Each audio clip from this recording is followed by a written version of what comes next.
তো parcel receive করতে টিকাতলি থেকে যাবো মিরপুর 1-এ। ভাড়া দেখাইছে হলো 271 টাকা। কয় কিলো অ্যাকসেপ্ট করার পরে বুঝে দেবো কয় কিলো।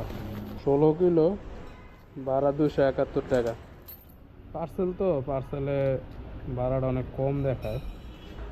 পার্সেল মূলত সাইকেলিস্টের জন্য। ধরেন যাই পার্সেলটা নামাই, 16 কিলো এখানে দেখাইছে 60 মিনিট, মানে 1 ঘন্টা লাগে। চলেন যাই, দেখি কতক্ষণ লাগে যাইতে। এখন বাজে 11টা 58।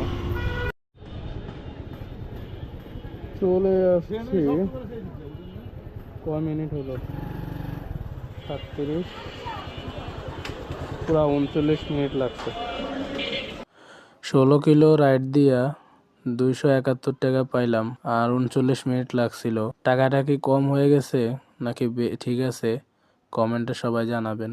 ভিডিওটি ভালো লেগে থাকলে ফলো দিয়ে পাশে থাকবেন। ধন্যবাদ সবাইকে। আসসালামু আলাইকুম।